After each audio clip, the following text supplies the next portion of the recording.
Hello friends, welcome to knowledge centre. ഈ ഒരു ക്ലാസ്സിൽ നമ്മൾ 5ാം ക്ലാസ്സിലെ സോഷ്യൽ സയൻസ് പാർട്ട് 2 ആണ് നോക്കാൻ പോകുന്നത്. പാർട്ട് 1 നമ്മൾ ഇതിനു മുമ്പുള്ള ക്ലാസ്സുകളിലായിട്ട് കംപ്ലീറ്റ് ചെയ്തിട്ടുണ്ട്. അതുപോലെ തന്നെ പാർട്ട് 2വിലെ ആദ്യത്തെ ചാപ്റ്ററായ ഗതാഗത ആശയവിനിമയ സംവിധാനങ്ങൾ എന്ന ചാപ്റ്റർ നമ്മൾ ഇതിനു മുമ്പ് കംപ്ലീറ്റ് ചെയ്തിട്ടുണ്ട്. ഇനി നമുക്ക് ഈ ഒരു ക്ലാസ്സിലൂടെ പഠിക്കാനുള്ളത് 8ാമത്തെ നാടറിയാം എന്നുള്ള ചാപ്റ്ററാണ്. അതുപോലെ തന്നെ ക്ലാസ് കാണുന്നതിനോടൊപ്പം എനിക്ക് പറയാനുള്ളത്, നിങ്ങൾ ടെലിഗ്രാം ഗ്രൂപ്പിൽ ജോയിൻ ചെയ്യുക. അതിൻ്റെ ലിങ്ക് ഞാൻ ഡിസ്ക്രിപ്ഷൻ ബോക്സിൽ കൊടുത്തിട്ടുണ്ട്. നമ്മൾ പഠിക്കുന്ന ഓരോ ചാപ്റ്റേഴ്സിലെയും ഇമ്പോർട്ടൻ്റ് ആയിട്ടുള്ള ഭാഗങ്ങൾ നമുക്ക് പോൾ എക്സാം ആയിട്ട് ടെലിഗ്രാം ഗ്രൂപ്പിലൂടെ കണ്ടക്ട് ചെയ്യാം. അതുപോലെ ക്ലാസ്സിൽ ഇമ്പോർട്ടൻ്റ് ആണെന്ന് പറയുന്ന കാര്യങ്ങൾ നിങ്ങൾ നോട്ട് ചെയ്ത് പഠിക്കാൻ ശ്രമിക്കാം. ക്ലാസ്സിനെ പറ്റിയുള്ള നിങ്ങളുടെ അഭിപ്രായങ്ങളൊന്ന് കമൻറ്റ് ചെയ്യണേ. അതുപോലെ സബ്സ്ക്രൈബ് ചെയ്യാതെ കാണുന്നതിനൊന്ന് സബ്സ്ക്രൈബ് ചെയ്ത് സപ്പോർട്ട് ചെയ്യണേ. നമുക്ക് ക്ലാസ്സിലേക്ക് പോവാം. നാടറിയാം എന്നുള്ള ചാപ്റ്ററാണ് നമ്മൾ ഇന്ന് നോക്കുന്നത്. ചാപ്റ്ററിന്റെ തുടക്കത്തിൽ തന്നെ വള്ളത്തോൾ നാരായണ മേനോന്റെ മാതൃവന്ദനം എന്ന കവിതയിലെ കുറച്ച് വരികളാണ് കൊടുത്തിട്ടുള്ളത്. കേരളത്തിന്റെ മനോഹാരിത വർണ്ണിക്കുന്ന വള്ളത്തോൾ നാരായണ മേനോന്റെ കവിതാശകലം ശ്രദ്ധിക്കൂ. കിഴക്ക് ഉയർന്നു നിൽക്കുന്ന മലനിരകൾ, അതിൽ നിന്ന് ഒഴുകിയെത്തുന്ന നിരവധി പുഴകൾ, ഓളപ്പരപ്പിലൂടെ വഞ്ചികൾ ഒഴുകി നീങ്ങുന്ന കായലുകൾ, പടിഞ്ഞാറ് നീണ്ടു പരന്നു കിടക്കുന്ന കടൽ തീരം, വയലുകൾ, സമതല പ്രദേശങ്ങൾ, എങ്ങും പച്ചപ്പ്, സുഖകരമായ കാലാവസ്ഥ. നമ്മുടെ കേരളം എത്ര സുന്ദരമാണ്. അടുത്തതായിട്ട് കേരളത്തിന് ഭൂപ്രകൃതി ഭൂപടം കൊടുത്തിട്ടുണ്ട്. ഇതിന്റെ സൂചിക നോക്കിയാൽ നമുക്കറിയാം, തീരപ്രദേശം 7.5 മീറ്ററിൽ താഴെയാണ് കൊടുത്തിട്ടുള്ളത്. ഇടനാട് 7.5 മീറ്ററിനും 75 മീറ്ററിനും ഇടയിലാണ്. മലനാട് 75 മീറ്ററിന് മുകളിലാണ്. ഈ ഒരു ഭൂപടത്തിൽ ബ്ലൂ കളർ കൊടുത്തിട്ടുള്ളത് തീരപ്രദേശത്തിനാണ്. ഇടനാടിന് റെഡ് കളറാണ് കൊടുത്തിട്ടുള്ളത്. മലനാട് ഗ്രീൻ ആണ് കൊടുത്തിട്ടുള്ളത്. അടുത്തതായിട്ട് ഒരു ബോക്സ് കൊടുത്തിട്ടുണ്ട്. ഈ ഒരു ഭൂപടത്തിൽ നമുക്ക് എന്തൊക്കെ മനസ്സിലാക്കാമെന്നുള്ളതാണ് ഈ ഒരു ബോക്സ് കൊടുത്തിട്ടുള്ളത്. കേരളത്തിലെ 3 ഭൂപ്രകൃതി വിഭാഗങ്ങൾ ഏതൊക്കെയാണെന്ന് നമുക്ക് ഈ ഒരു ഭൂപടത്തിൽ നിന്ന് മനസ്സിലാക്കാം. അതുപോലെ ഓരോ ഭൂപ്രകൃതി വിഭാഗത്തിൻ്റെയും സമുദ്രനിരപ്പിൽ നിന്നുള്ള ഉയരം, അതുപോലെ ലക്ഷദ്വീപ് കടലിനോട് ചേർന്ന് കിടക്കുന്ന കേരളത്തിലെ ഭൂപ്രകൃതി വിഭാഗം ഏതൊക്കെയാണെന്ന് മനസ്സിലാക്കാം. തമിഴ്നാട്, കർണാടകം എന്നീ സംസ്ഥാന അതിർത്തികളോട് ചേർന്ന് സ്ഥിതി ചെയ്യുന്ന കേരളത്തിൻ്റെ ഭൂപ്രകൃതി വിഭാഗം ഏതാണെന്നും നമുക്ക് മനസ്സിലാക്കാം. ഇനി മലനാട് എന്താണെന്ന് കൊടുത്തിട്ടുണ്ട്. കേരളത്തിലെ ഭൂപടത്തിൽ മലനാടിന്റെ സ്ഥാനം കണ്ടെത്തൂ. സമുദ്രനിരപ്പിൽ നിന്ന് ഏകദേശം 75 മീറ്ററിന് മുകളിൽ സ്ഥിതി ചെയ്യുന്നതും കുന്നുകളും മലകളും പർവ്വതങ്ങളും ഉൾപ്പെടുന്നതുമായ ഭൂപ്രകൃതി വിഭാഗമാണിത്. ഉയർന്ന തോതിൽ മഴ ലഭിക്കുന്നതും പൊതുവെ ഹരിതഭാവവുമായ പ്രദേശമാണ് മലനാട്. കേരളത്തിലെ 44 നദികളും ഉത്ഭവിക്കുന്നത് ഈ ഭൂപ്രകൃതി വിഭാഗത്തിൽ നിന്നാണ്. മലനാടിനെ കുറിച്ചാണ് പറയുന്നത്. മലകളും പർവ്വതങ്ങളും ഉൾപ്പെടുന്നതുമായ ഭൂപ്രകൃതി വിഭാഗമാണ്. സമുദ്രനിരപ്പിൽ നിന്ന് ഏകദേശം 75 മീറ്ററിന് മുകളിൽ സ്ഥിതി ചെയ്യുന്നതും അതുപോലെ ഉയർന്ന തോതിൽ മഴ ലഭിക്കുന്നതും പൊതുവെ ഹരിതാഭവുമാണ് പ്രദേശമാണ് മലനാട്. കേരളത്തിലെ 44 നദികൾ ഉത്ഭവിക്കുന്നത് ഈ ഒരു ഭൂപ്രകൃതി വിഭാഗത്തിൽ നിന്നാണ്. അടുത്ത ഹെഡിങ് ആണ് ഇടനാട്. മലനാടിനും തീരപ്രദേശത്തിനും ഇടയിലായി സ്ഥിതി ചെയ്യുന്ന ഭൂപ്രകൃതി വിഭാഗമാണ് ഇടനാട്. മലനാടിനും തീരപ്രദേശത്തിനും ഇടയിലായിട്ടാണ് ഇടനാട് സ്ഥിതി ചെയ്യുന്നത്.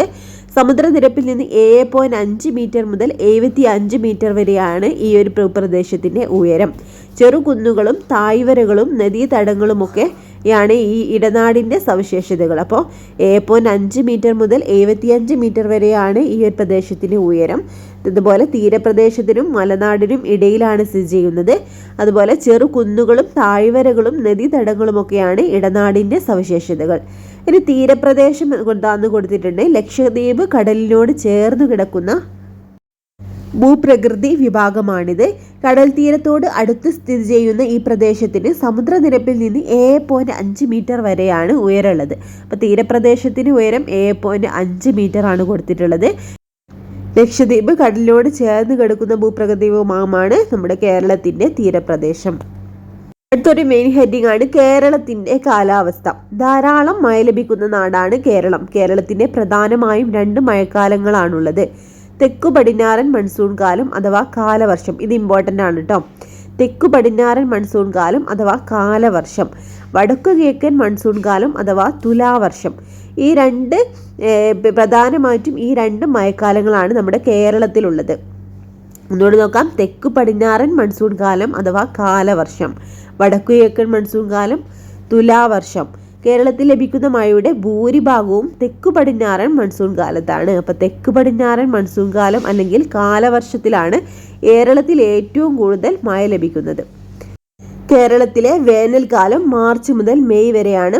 ഈ കാലത്ത് കൂടുതൽ ചൂട് അനുഭവപ്പെടുന്നു. വേനൽക്കാലത്ത് ഇടയ്ക്കെത്തുന്ന മഴ ചൂടിൻ്റെ തീവ്രതയ്ക്ക് കുറച്ച് ആശ്വാസം നൽകുന്നു. അപ്പോൾ കേരളത്തിലെ വേനൽക്കാലം മാർച്ച് മുതൽ മെയ് വരെയാണെന്നാണ് ഇത് പറഞ്ഞിട്ടുള്ളത്. അടുത്തതായി മൺസൂൺ എന്താണ് കൊടുത്തിട്ടുണ്ട്. കാലത്തിൻ്റെ മാറ്റത്തിനനുസരിച്ച് ഗതിമാറി വീശുന്ന കാറ്റുകളാണ് മൺസൂൺ കാറ്റുകൾ. കാലത്തിൻ്റെ മാറ്റത്തിനനുസരിച്ച് ഗതിമാറി വീശുന്ന കാറ്റുകളാണ് മൺസൂൺ കാറ്റുകൾ. ജൂൺ സെപ്റ്റംബർ മാസങ്ങളിൽ ഭൂമധ്യരേഖയ്ക്ക് വടക്ക് ഇന്ത്യൻ സമുദ്രത്തിൽ തെക്കു പടിഞ്ഞാറ് ദിശയിൽ നിന്നും കരയിലേക്ക് വീശുന്ന മഴക്കാറ്റുകളാണ് തെക്കു പടിഞ്ഞാറൻ മൺസൂൺ കാറ്റുകൾ. അപ്പോൾ ജൂൺ സെപ്റ്റംബർ മാസങ്ങളിൽ ഭൂമധ്യരേഖയ്ക്ക് വടക്ക് ഇന്ത്യൻ സമുദ്രത്തിൽ തെക്കു പടിഞ്ഞാറ് ദിശയിൽ നിന്നും കരയിലേക്ക് വീശുന്ന മഴക്കാറ്റുകളാണ് തെക്കു പടിഞ്ഞാറൻ മൺസൂൺ കാറ്റുകൾ. കടലിൽ നിന്നും വീശുന്നതിനാൽ ഇവ ഈർപ്പവാഹിനികളാണ്. കരയിലേക്ക് പ്രവേശിക്കുന്ന ഈ കാറ്റുകളെ പശ്ചിമഘട്ട മലനിരകൾ തടഞ്ഞു നിർത്തുന്നു. ഇതിന്റെ ഫലമായി കേരളം ഉൾപ്പെടുന്ന പടിഞ്ഞാറൻ തീരങ്ങളിൽ ഉയർന്ന തോതിൽ മഴ ലഭിക്കുന്നു. അപ്പോൾ കേരളത്തിൽ ഉയർന്ന തോതിൽ മഴ ലഭിക്കാൻ കാരണം എന്താണ്? തെക്കു പടിഞ്ഞാറൻ മൺസൂൺ കാറ്റുകൾ കടലിൽ നിന്നും വീശുന്നതിനാൽ ഇവ ഈർപ്പവാഹിനികളാണ്. കരയിലേക്ക് പ്രവേശിക്കുന്ന ഈ കാറ്റുകളെ പശ്ചിമഘട്ട മലനിരകൾ തടഞ്ഞു നിർത്തുന്നു. ഇതിന്റെ ഫലമായാണ് കേരളം ഉൾപ്പെടുന്ന പടിഞ്ഞാറൻ തീരങ്ങളിലൊക്കെ ഉയർന്ന തോതിൽ മഴ ലഭിക്കുന്നത്. ഒക്ടോബർ നവംബർ മാസങ്ങളിൽ മൺസൂൺ കാറ്റുകൾ നേർ വിപരീത ദിശയിൽ വടക്കു കിഴക്കു നിന്നും വീശുന്നു. ഈ കാറ്റുകൾ വടക്കു കിഴക്കൻ മൺസൂൺ കാറ്റുകൾ എന്നറിയപ്പെടുന്നു. ഈ കാറ്റുകളുടെ ഒരു ഭാഗം ബംഗാൾ ഉൾക്കടലിന് മുകളിലൂടെ കടന്നു പോകുന്നതിനാൽ ഈർപ്പപൂരിതമാവുകയും ഇന്ത്യയുടെ തെക്കൻ സംസ്ഥാനങ്ങളിൽ പലയിടങ്ങളിലും മഴയ്ക്ക് കാരണമാവുകയും ചെയ്യുന്നു. ഈ മഴക്കാലമാണ് കേരളത്തിൽ തുലാവർഷം എന്നറിയപ്പെടുന്നത്. അപ്പോൾ ഒക്ടോബർ നവംബർ മാസങ്ങളിൽ മൺസൂൺ കാറ്റുകൾ നേർ വിപരീത ദിശയിലാണ് വടക്കു കിഴക്ക് നിന്നാണ് വീശുന്നത്. ഈ കാറ്റുകൾ വടക്കു കിഴക്കൻ മൺസൂൺ കാറ്റുകൾ എന്നറിയപ്പെടുന്നു. ഈ കാറ്റുകളുടെ ഒരു ഭാഗം ബംഗാൾ ഉൾക്കടലിന് മുകളിലൂടെ കടന്നു പോകുന്നതിനാൽ ഈർപ്പപൂരിതമാവുകയും ഇന്ത്യയുടെ തെക്കൻ സംസ്ഥാനങ്ങളിൽ പലയിടങ്ങളിലും മഴയ്ക്ക് കാരണമാവുകയും ചെയ്യുന്നു. അപ്പോൾ ഈ മഴക്കാലം കേരളത്തിൽ തുലാവർഷം എന്നറിയപ്പെടുന്നു. അപ്പോൾ ഒക്ടോബർ നവംബർ മാസങ്ങളിലാണ് തുലാവർഷം കേരളത്തിൽ അനുഭവപ്പെടുന്നത്. കാലാവസ്ഥ, പാറയുടെ ഘടന, കാലപ്പഴക്കം, സസ്യങ്ങളുടെയും ജന്തുക്കളുടെയും മറ്റു സൂക്ഷ്മജീവികളുടെയും പ്രവർത്തനം എന്നിവ മണ്ണ് രൂപപ്പെടുത്തുന്നതിന് കാരണമാകുന്നു. 1 ഇഞ്ച് കനത്തിൽ മണ്ണ് രൂപപ്പെടാൻ 1000-ലധികം വർഷങ്ങൾ വേണ്ടിവരുമെന്നാണ് കണക്കാക്കപ്പെടുന്നത്. അപ്പോൾ കാലാവസ്ഥ, പാറയുടെ ഘടന, കാലപ്പഴക്കം, സസ്യങ്ങളുടെയും ജന്തുക്കളുടെയും മറ്റു സൂക്ഷ്മജീവികളുടെയും പ്രവർത്തനം എന്നിവയാണ് മണ്ണ് രൂപപ്പെടുന്നതിന് കാരണമാകുന്നത്. ചെങ്കൽ മണ്ണ്, ചെമ്മണ്ണ്, എക്കൽ മണ്ണ്, വനമണ്ണ് എന്നിവയാണ് കേരളത്തിൻ്റെ പ്രധാന മണ്ണിനങ്ങൾ. കറുത്ത മണ്ണ്, പീറ്റ് മണ്ണ് എന്നിവയും ചില പ്രദേശങ്ങളിൽ കാണപ്പെടുന്നു. അപ്പോൾ ചെങ്കൽ മണ്ണ് എന്താണ്? ലാറ്ററൈറ്റ് സോയിൽ, ചെമ്മണ്ണ് റെഡ് സോയിൽ, എക്കൽ മണ്ണ് അലൂവിയൽ സോയിൽ, വനമണ്ണ് ഫോറസ്റ്റ് സോയിൽ എന്നിവയാണ് കേരളത്തിലെ പ്രധാന മണ്ണിനങ്ങൾ. കറുത്ത മണ്ണ് അല്ലെങ്കിൽ ബ്ലാക്ക് സോയിലും അതുപോലെ പീറ്റ് മണ്ണ്, പീറ്റ് സോയിൽ എന്നിവ ചില പ്രദേശങ്ങളിൽ കാണപ്പെടുന്നുണ്ട്. അടുത്തതായി 4 ചിത്രങ്ങൾ കൊടുത്തിട്ടുണ്ട്. മണ്ണിന്റെ തനത് സവിശേഷതകളെ ദോഷകരമായി ബാധിക്കുന്ന ചില സന്ദർഭങ്ങളാണ് ഈ ചിത്രത്തിലുള്ളത്. അമിത രാസവള കീടനാശിനി പ്രയോഗം, അതുപോലെ മണ്ണിലെ പ്ലാസ്റ്റിക് മാലിന്യങ്ങൾ, അശാസ്ത്രീയ ഖനന പ്രവർത്തനം, അശാസ്ത്രീയ കാർഷിക പ്രവർത്തനങ്ങൾ. ഈ 4 സന്ദർഭങ്ങളിലും മണ്ണിന്റെ തനത് സവിശേഷതകൾ നഷ്ടമാകുകയാണ് ചെയ്യുന്നത്. അടുത്ത ഹെഡിംഗ് ആണ് കേരളത്തിന്റെ ജലസ്രോതസ്സുകൾ. മനുഷ്യരുടെ നിലനിൽപ്പിന് ഒഴിച്ചുകൂടാനാകാത്ത ഒരു പ്രകൃതി വിഭവമാണ് ജലം. കിഴക്ക് സഹ്യപർവ്വതം മുതൽ പടിഞ്ഞാറ് അറബിക്കടൽ വരെ കയറ്റിയിറക്കത്തോടുകൂടി ചരിവായി നിലകൊള്ളുന്ന ഭൂപ്രകൃതിയാണ് കേരളത്തിൻ്റേത്. സഹ്യപർവ്വത നിലകളിൽ നിന്നുത്ഭവിച്ച് കായലിലേക്കും കടലിലേക്കും ഒഴുകുന്ന നദികൾ കേരളത്തെ ജലസമൃദ്ധമാക്കുന്നു. ഇവ കൂടാതെ നിരവധി തടാകങ്ങളും കുളങ്ങളും നമ്മുടെ നാട്ടിലുണ്ട്. കേരളത്തിലെ 44 നദികളും ഉത്ഭവിക്കുന്നത് മലനാട് ഭൂപ്രകൃതി വിഭാഗത്തിൽ നിന്നാണ്. ഇവയിൽ 3 നദികൾ കിഴക്കോട്ടും 41 നദികൾ പടിഞ്ഞാറോട്ടുമാണ് ഒഴുകുന്നത്. ഏതൊക്കെ സാഹചര്യങ്ങളിലാണ് ജലസ്രോതസ്സുകൾ മലിനമാകുന്നത് എന്നുള്ളതിന്റെ ചിത്രം കൊടുത്തിട്ടുണ്ട്. ജലാശയങ്ങൾ മലിനപ്പെടുന്നത് ജീവജാലങ്ങളുടെ നിലനിൽപ്പ് അപകടത്തിലാക്കുന്നു. നിലവിലുള്ള ജലസ്രോതസ്സുകളെ സംരക്ഷിക്കുന്നതിനും പരിപാലിക്കുന്നതിനും സർക്കാർ വിവിധ പദ്ധതികൾ നടപ്പിലാക്കുന്നുണ്ട്. അപ്പോൾ ഏതൊക്കെ പദ്ധതികളാണ് കൊടുത്തിട്ടുണ്ട്? ജലാശയങ്ങൾ സംരക്ഷിക്കുന്നതിനുള്ള കുറച്ച് പദ്ധതികളാണ് ഈ ഒരു ടേബിളിൽ കൊടുത്തിട്ടുള്ളത്. ഇനി ഞാൻ ഒഴുകട്ടെ ഈ ഒരു പദ്ധതി ഹരിത കേരളം മിഷൻ വഴി നടപ്പിലാക്കുന്ന ഒരു പദ്ധതിയാണ് ഇനി ഞാൻ ഒഴുകട്ടെ എന്നുള്ള പദ്ധതി. മാലിന്യമുക്ത നവകേരളം തദ്ദേശ സ്വയംഭരണ വകുപ്പാണ് നടപ്പിലാക്കുന്നത്. തെളിനീരൊഴുകും നവകേരളം തദ്ദേശ സ്വയംഭരണ വകുപ്പിന് കീഴിൽ തന്നെ നടപ്പിലാക്കുന്ന ഒരു പദ്ധതിയാണ്. ജൽജീവൻ മിഷൻ കേന്ദ്ര സർക്കാർ നടപ്പിലാക്കുന്ന ഒരു പദ്ധതിയാണ് ജൽജീവൻ മിഷൻ. അപ്പോൾ ഇനി ഞാൻ ഒഴുകട്ടെ എന്നുള്ള പദ്ധതി ഹരിത കേരളം മിഷൻ മുഖേനയാണ്. മാലിന്യമുക്ത നവകേരളവും തെളിനീരൊഴുകും നവകേരളം ഈ രണ്ട് പദ്ധതികളും തദ്ദേശ സ്വയംഭരണ വകുപ്പാണ് നടപ്പിലാക്കുന്നത്. ജൽജീവൻ മിഷൻ പദ്ധതി കേന്ദ്ര സർക്കാരാണ് നടപ്പിലാക്കുന്നത്. ഇത് ഇമ്പോർട്ടൻ്റ് ആണ് കേട്ടോ, നോട്ട് ചെയ്യണം. അടുത്ത ഒരു ഹെഡിങ് ആണ് കേരളത്തിന്റെ വിളവൈവിധ്യം. കുറച്ച് വ്യത്യസ്തമായ വിളകളുടെ ചിത്രം കൊടുത്തിട്ടുണ്ട്. ഓരോ പ്രദേശത്തെയും കൃഷി അവിടുത്തെ ഭൂപ്രകൃതി, കാലാവസ്ഥ എന്നിവയുമായി ബന്ധപ്പെട്ടിരിക്കുന്നു. മണ്ണ്, ജലസേചന സൗകര്യം, സമുദ്രനിരപ്പിൽ നിന്നുള്ള ഉയരം എന്നിവയും കൃഷിയെ സ്വാധീനിക്കുന്നുണ്ട്. അപ്പോൾ ഓരോ പ്രദേശത്തെയും കൃഷി അവിടുത്തെ ഭൂപ്രകൃതി, കാലാവസ്ഥ എന്നിവയുമായിട്ടാണ് ബന്ധപ്പെട്ടിരിക്കുന്നത്. മണ്ണ്, ജലസേചന സൗകര്യം, സമുദ്രനിരപ്പിൽ നിന്നുള്ള ഉയരം എന്നിവയും കൃഷിയെ സ്വാധീനിക്കുന്നുണ്ട്. ഇടുക്കി ജില്ലയിലെ മൂന്നാർ, പീരുമേട്, വയനാട് ജില്ലയിലെ മേപ്പാടി, വൈത്തിരി, തിരുവനന്തപുരം ജില്ലയിലെ പൊന്മുടി തുടങ്ങിയ പ്രദേശങ്ങളിൽ തേയില വ്യാപകമായിട്ട് കൃഷി ചെയ്യുന്നു. പാലക്കാട് ജില്ലയിലും കുട്ടനാട്ടിലും നെൽകൃഷി വ്യാപകമാണ്. അപ്പോൾ ഇടുക്കി ജില്ലയിലെ മൂന്നാർ, പീരുമേട്, അതുപോലെ വയനാട് ജില്ലയിലെ മേപ്പാടി, വൈത്തിരി, തിരുവനന്തപുരം ജില്ലയിലെ പൊന്മുടി തുടങ്ങിയ പ്രദേശങ്ങളിൽ തേയില വ്യാപകമായി കൃഷി ചെയ്യുന്നുണ്ട്. അതുപോലെ പാലക്കാട് ജില്ലയിലും കുട്ടനാട്ടിലും നെൽകൃഷി വ്യാപകമാണ്. നിങ്ങളുടെ പ്രദേശത്ത് കൃഷി ചെയ്യുന്ന പ്രധാന വിളകൾ ഏതെല്ലാമെന്ന് കണ്ടെത്തി പട്ടികപ്പെടുത്തൂ. ഇത് കുട്ടികൾക്കുള്ളൊരു വർക്ക് കൊടുത്തതാണ്. വളക്കൂറുള്ള മണ്ണും ധാരാളമായി ലഭിക്കുന്ന മഴയും കേരളത്തിൻ്റെ വ്യത്യസ്തമായ വിളകൾക്ക് അനുയോജ്യമായ സാഹചര്യം ഒരുക്കുന്നു. സമുദ്രനിരപ്പിൽ നിന്നുള്ള ഉയര കൂടുതൽ മൂലം അനുഭവപ്പെടുന്ന തണുത്ത കാലാവസ്ഥ, ചരിവാർന്ന ഭൂപ്രകൃതി എന്നിവ മലനാട് മേഖലയിൽ തേയില, ഏലം, കാപ്പി, കുരുമുളക് മുതലായ വിളകൾക്ക് അനുകൂല സാഹചര്യം ഒരുക്കുന്നു. അപ്പോൾ മലനാട്ടിലുള്ള പ്രധാന കൃഷി ഏതൊക്കെയാണ്? തേയില, ഏലം, കാപ്പി, കുരുമുളക് മുതലായ വിളകളാണ് മലനാട്ടിലുള്ള പ്രധാനപ്പെട്ട വിളകൾ. അതുപോലെ ഭൂപ്രകൃതിയും മണ്ണിൻ്റെ സവിശേഷതകളും ഇടനാട്ടിലെ വിള വൈവിധ്യത്തിന് കാരണമാകുന്നു. മരച്ചീനി, ചേമ്പ്, ചേന തുടങ്ങിയ കിഴങ്ങ് വർഗ്ഗങ്ങളോടൊപ്പം ഇടനാട്ടിൽ വാഴ കൃഷിയും റബ്ബർ കൃഷിയും വ്യാപകമാണ്. ഇന്ത്യയിൽ ഏറ്റവും കൂടുതൽ റബ്ബർ കൃഷി ചെയ്യുന്നത് കേരളത്തിലാണ്. അപ്പോൾ ഭൂപ്രകൃതിയും മണ്ണിൻ്റെ സവിശേഷതകളും ഇടനാട്ടിലെ വിളവൈവിധ്യത്തിന് കാരണമാകുന്നുണ്ട്.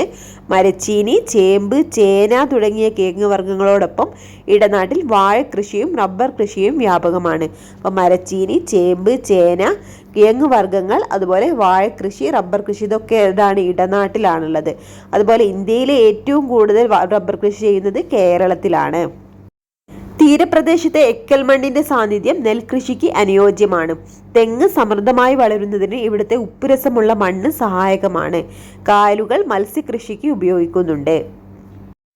നെല്ല്, തെങ്ങ്, അതുപോലെ മത്സ്യകൃഷി ഇവയൊക്കെയാണ് തീരപ്രദേശത്തുള്ള പ്രധാനപ്പെട്ട കൃഷികൾ.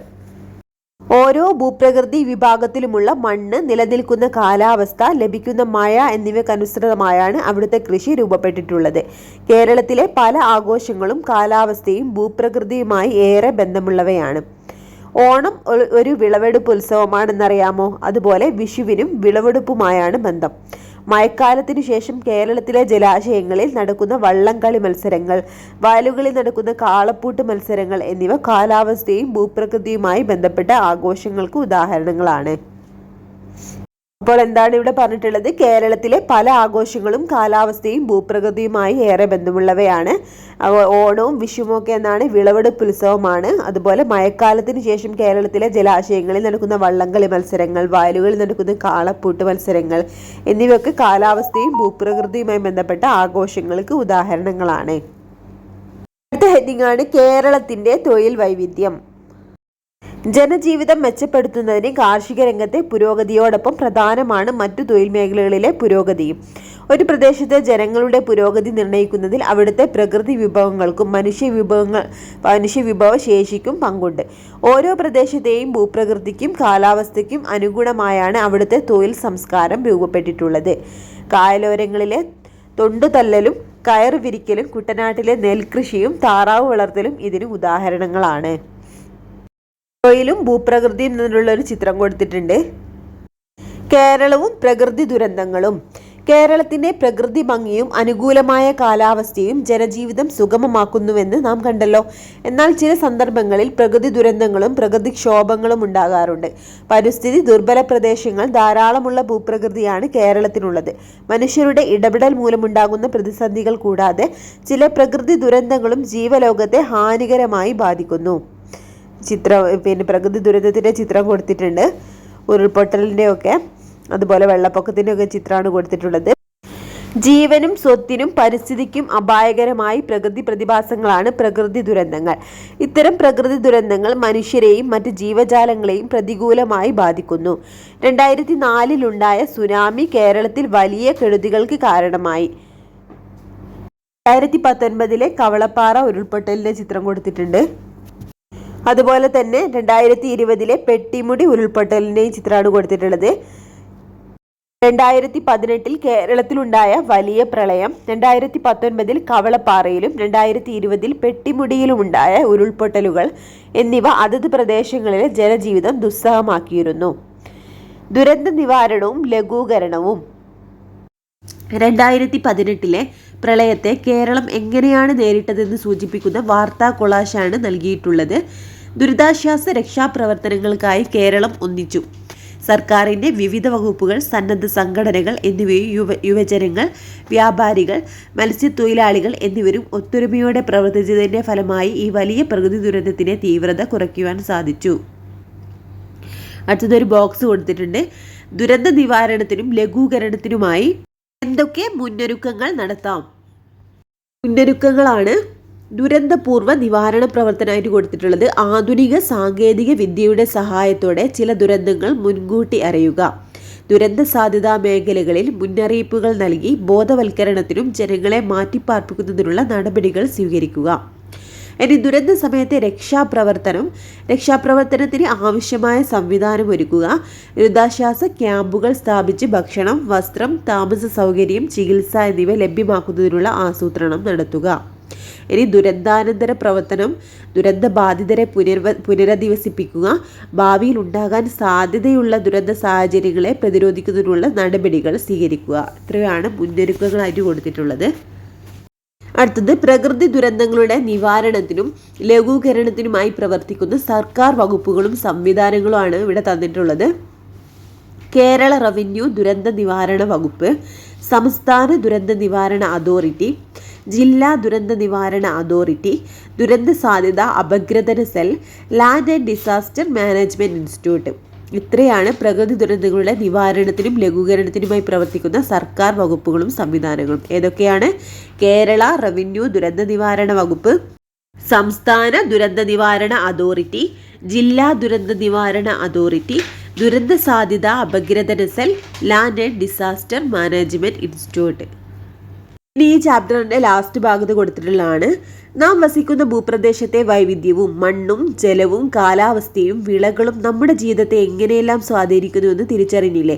ഈ മണ്ണിൻ്റെ സമൃദ്ധിയും തെളിനീരും വരാനിരിക്കുന്ന തലമുറകൾ കൂടി കരുതി വെക്കേണ്ട ചുമതല നമുക്കുണ്ട്. അതിനാൽ പ്രകൃതിയുടെ സന്തുലിതാവസ്ഥയ്ക്ക് കോട്ടം തട്ടാതെയുള്ള ജീവിത രീതിക്കും വികസനത്തിനുമാണ് നാം മുൻഗണന നൽകേണ്ടത്.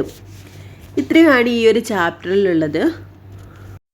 അത്ര വലിയ ചാപ്റ്ററൊന്നും അല്ലത്. ഒരുപാട് പോയിന്റ്സ് ഒന്നും ഇല്ല. നമുക്ക് ഇമ്പോർട്ടൻ്റ് ആയിട്ട് നോട്ട് ചെയ്യാൻ കുറച്ച് കാര്യങ്ങൾ മാത്രമേ ഞാൻ പറഞ്ഞിട്ടുള്ളൂ.